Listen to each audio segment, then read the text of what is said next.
This is a poem that I wrote right after the Twin Tower incidents and read in many circles on the 10th anniversary of 9/11.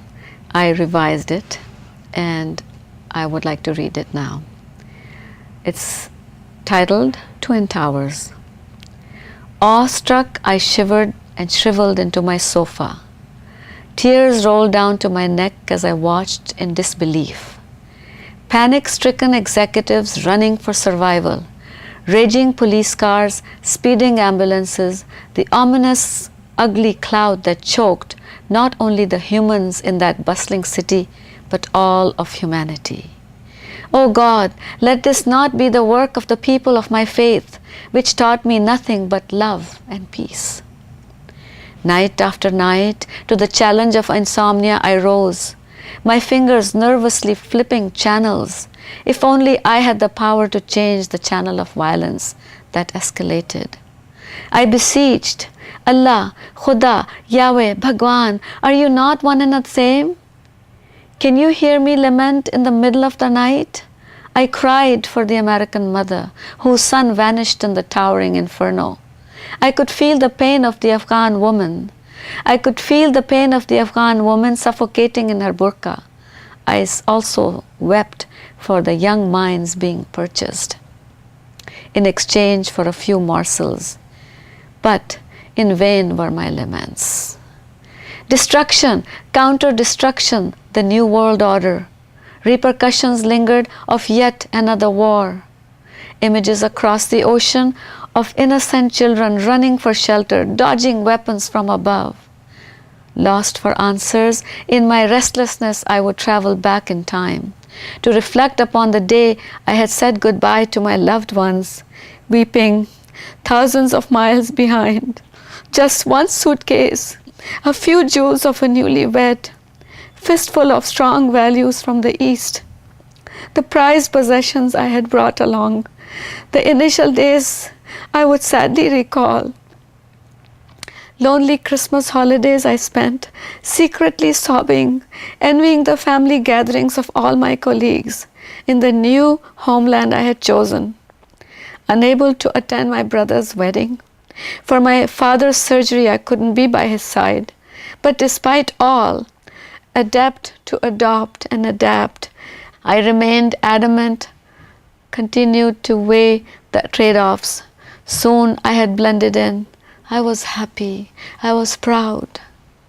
3 decades of training myself and my offspring, passing on to him the moral values from the two cultures, best of both worlds, East and West, a fine process of combining, retaining, rejecting, and upholding. That balancing act I so enjoyed.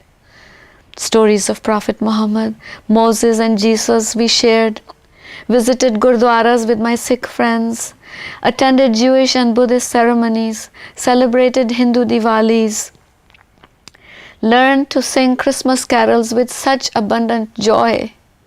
On that morning, my dream of a unified, peaceful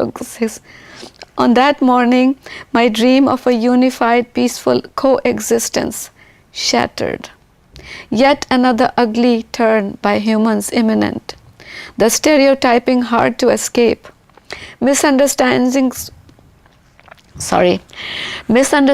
would abound and compound.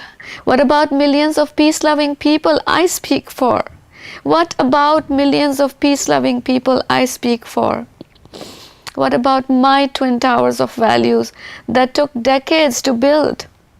The torch my parents passed on to me since age 3, so vividly imprinted on my mind the story of our Prophet, how someone tossed garbage upon him daily as he passed by.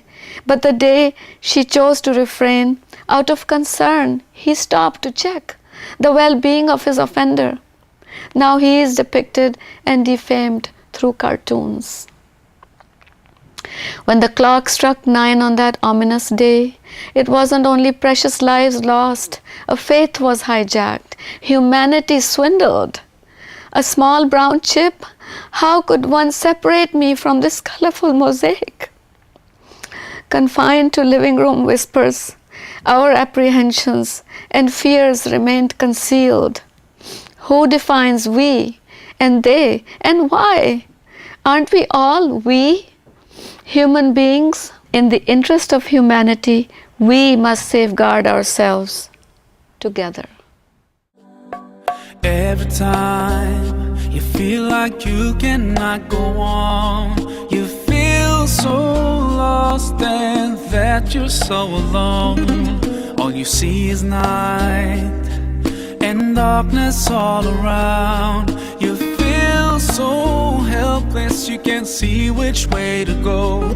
Don't despair and never lose hope. Every time you commit one more mistake, you feel you can't repent and that it's way too late. You're so confused, wrong decisions you have made haunt your mind and your heart is full of shame. But don't despair and never